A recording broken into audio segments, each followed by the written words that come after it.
Hey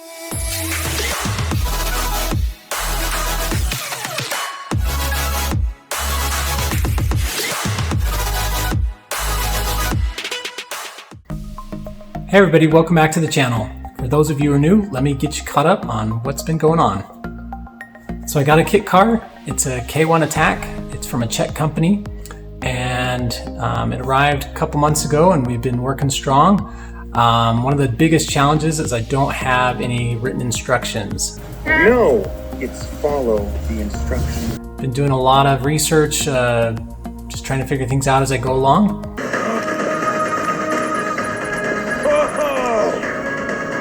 I can see everything. I am a master builder. Plan all along was to go with the Tesla drivetrain, so been learning a lot there.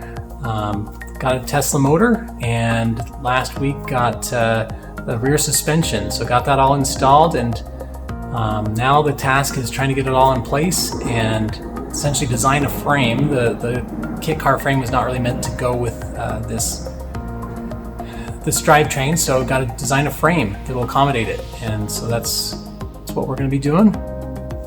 All right, so I built kind of a wooden structure. This is to hold the Tesla motor, and it'll be away from the motor mount, so I can kind of hold this up in place. Again, this will be on the jack, and I can hoist up the motor with jack points still being accessible, so I can kind of get some good measurements and start fabricating the metal.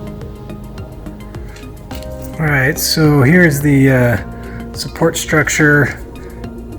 You can see it's kind of hitting the back there, and again it's away from the actual so here's the mounting point, so I can get some good measurements, and it's away from there, just being held up on the jack, and on the front again it's kind of there, and then again the mounting point right up there. So this will allow me to get it into a good position, get some good measurements, and start designing the rear frame. Again, this is just one more look. Okay, I'm in the belly of the beast here. I'm just getting it so essentially the output shafts I want to be level with the engine when they're kind of in the normal ride height. So I've got the each one of these rotors I got centered in the wheel well, and then I am raising and lowering the motor until we get things nice and level.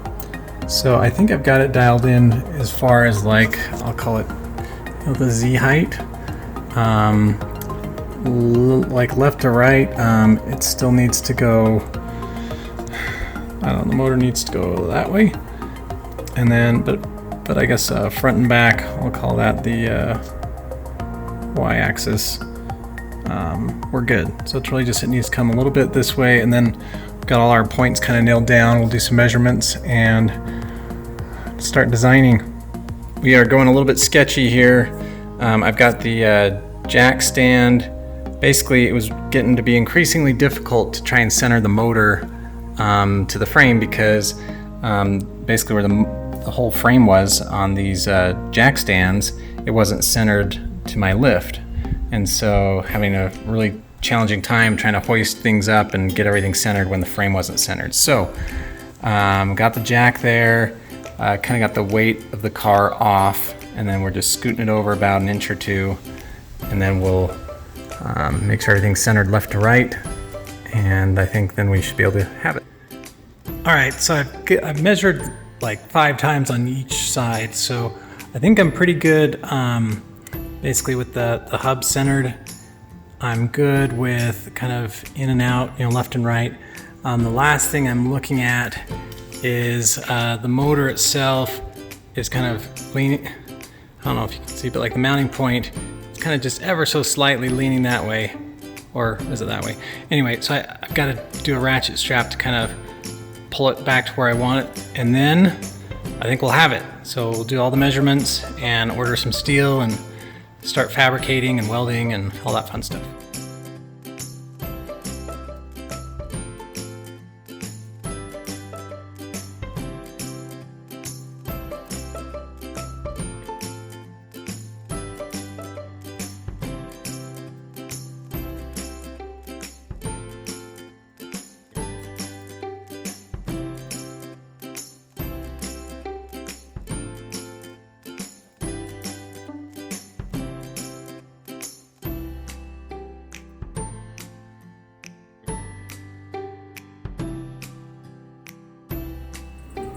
Okay, I am in the belly of the beast and looking at what's level.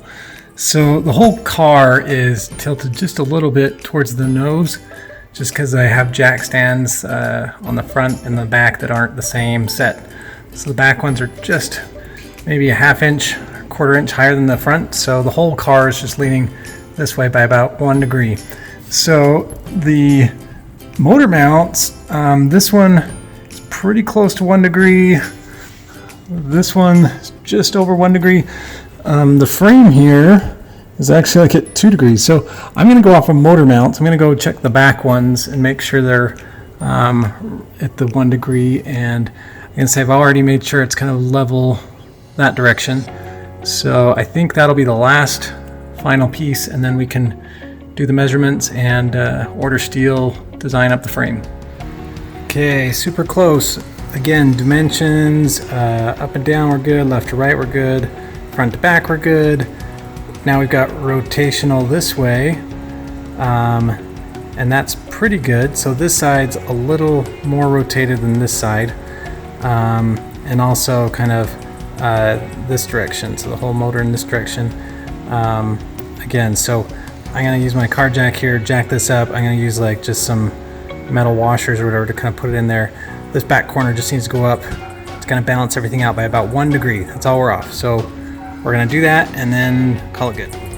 All right, so I got the spacers and things close as I was get. So this side is just spot on. Everything's exactly how I want it.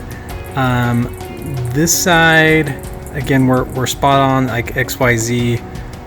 Roll, rotationally, the closest I could get was about 0.3 degrees, and then I just, no matter what I did, it seemed like it'd start moving things. So I'm gonna call that good and start doing measurements, and then we'll do some designs.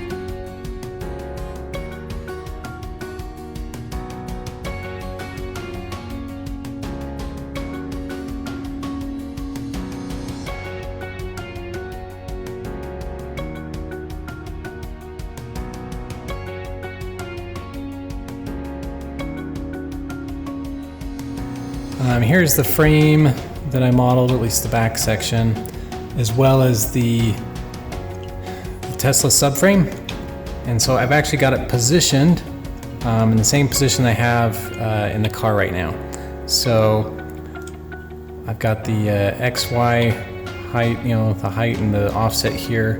They're all dialed in. So the next thing I need to look at is the suspension. So on here I've got both so this is the Tesla suspension that it comes with, and this is the suspension that comes with the kit car. So essentially, it doesn't really make sense to use the stock Tesla point and essentially I'll call it the stock kit car mounting point. I don't think that'll work. I mean, we could angle it, but again, it's a lot shorter. So I think what I'll look at doing is I'll look at getting like an eye loop. Both sides, eye loop, coilover, and yeah, so let me go ahead and hide these. All right, so essentially what I'd do is I'd bring it from here, so this point's gonna stay, and in this axis, so it's gonna come up right kind of on this angle piece here. So I'm not quite sure how we'll do the steel, but that's kind of where the mounting point needs to be for the other end of the eye loop.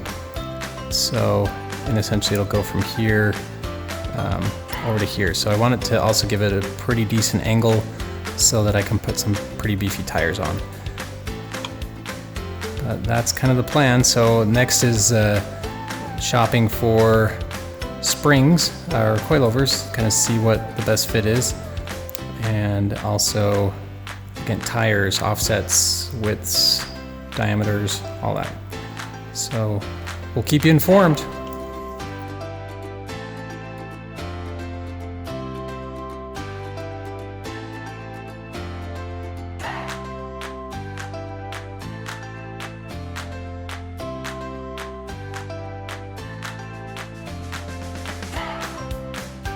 All right, well, I kind of modeled up the bottom the bottom section, I'll still need to figure out how to best kind of triangulate and link it into some of the top existing frame. But just for the bottom, I'll tell you some of the constraints I had, and anyway, kind of where we're at. So this is what I've got modeled. It might be a little overkill. Essentially the Tesla sits pretty close to the bottom, so I can't get like a full 2-inch or even 3-inch, if I was doing rectangular stock. So I can do 1.5 inches, maybe 1.75 inches. So again, I could do round tube. I kind of like just the rectangular, just because it's, I don't know, I think it's easier, but open to suggestions. So basically I've got this one coming out. It's just going to put the mounting point right on that. Probably just weld a plate on with a pin. So there's that. I can't come straight back because essentially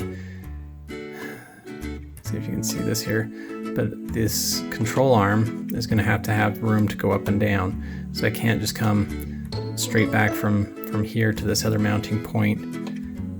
So kind of have to give a little bit of room there. So that's why this one's coming out. It's got here, it goes all the way to the back rail here, but coming out for this point. So from here, like I said, I'll start to go now in the Z dimension, but I'll just go straight up here and probably triangulate one bar over here. I'll also come out a little bit further and up to tie into the existing frame here, and I'm also going to add a bumper, a rear crash bar. So I'll keep going and let you see how it goes.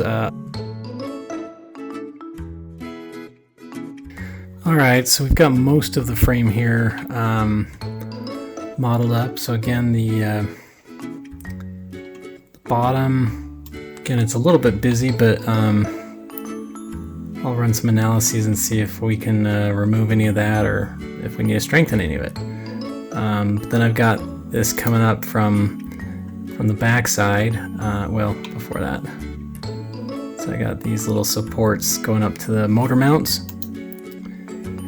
And then, so after that, I've got essentially these vertical pieces coming up. And my thought was, I still might want to tie them together there, but I need to bring out some steel for a bumper, or for a rear crash bar, and then I just wanted to tie this back to the frame up above. So these ones might be pinned rather than welded, just so I can get the motor out if I want to. But yeah, bring it up here, crossbar again.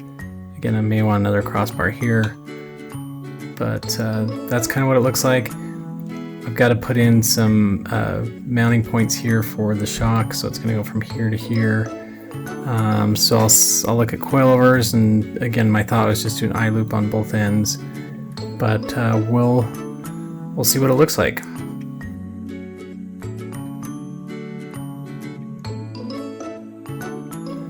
Okay, here's the first analysis. This is I just put 500 pounds load. Just wanted to see kind of where the stress was, and so you can see highest stress is kind of right back here.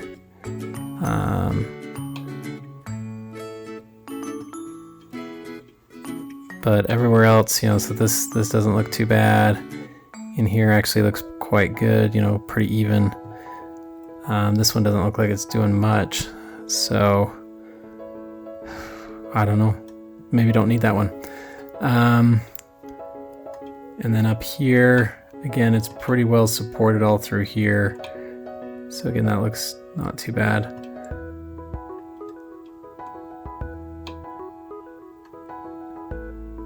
So I'll go ahead, let's see, so this is the stress, here's displacement, so here out on these corners is where it's gonna go the most.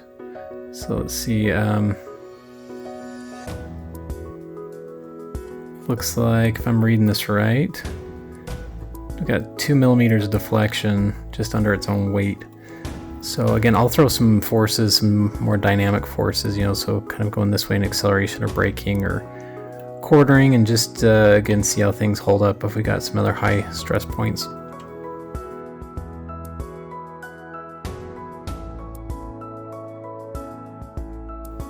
Okay, here's the next study. Basically, this would be showing kind of acceleration. I put, say, like 1G, so like kind of the weight of the car as far as acceleration goes. So again, that's probably pretty aggressive. But so this is kind of this is the displacement. So again, we're talking about 1 millimeter here on the back compared to the front. So I basically said this is fixed, or essentially, so when it goes, this really wants to kind of compress. So again, we're talking 1 millimeter in stress. Again, looks like we're doing pretty good. Again, the stress on this one is not over here; it's back here. That's right where that guy is. So that's another point to look at. Other than that, again, everything looks pretty solid. I'll do the same thing kind of for braking and then for cornering. Okay, so this one's more for cornering. Again, doing like a 1G cornering. So this is essentially the displacement. So again, your biggest displacement's here because these guys are up, sitting a little bit not as well supported. I don't worry about this one too much. It's, again, we're 3 millimeters, but because the other stress was high, I may want to take another angle here and just put it back down to here. And then this stress is actually the lowest out of all the ones we've seen so far. So I'm not real worried. The highest stress points are here, which doesn't make a lot of sense to me, but anyway, not too worried about that. I'm going to go ahead and change the settings. So this is kind of like a true like 1-to-1. So I'm going to kind of amplify it here to like 10-to-1, so you can kind of see how it's flexing. Yeah, I don't even think you can see it. Well, maybe you can. I'll zoom way in.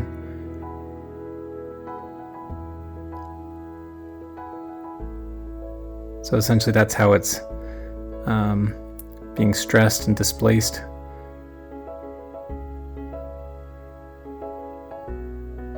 It's kind of just being pulled out. So anyway, I think I just got the one more to go. No, let's see. I think that's it. So I got the kind of starting, stopping, and cornering. So I think really what this taught me is probably, again, one more strut or brace here. And I'm thinking also up here, the very first one, during acceleration, this was the spot. So again, I'm thinking maybe bringing another one from here to here. That'll also help with the weight, just the weight of the motor.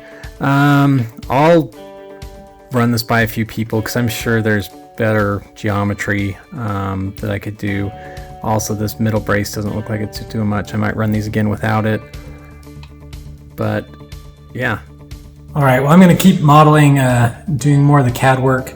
I realize it's going to take a little bit of time, so I'll probably go through a couple iterations, and I'll probably even want to run some stress analyses on it, make sure that essentially structurally it looks good. So, but that's probably going to take a little bit of time, so I've got a couple other things that also need to be worked on. I'll probably start getting into some of the fiberglass. So a lot of the parts that were damaged when the kit originally arrived, I'm going to fix that. Not quite sure yet, but it's looking like I'm going to need to widen the fenders, so that's another fun project. And anyways, that's some of the things I'll be working on. All right, everybody, that's it for this week. We were able to get a lot done. Got the frame all kind of designed out, and so hopefully we'll be ordering the steel and getting things in place for fabrication. In the meantime, though, we'll keep going on all the loose ends and electrical, structural, other things to get us to the finish line. So see you next week.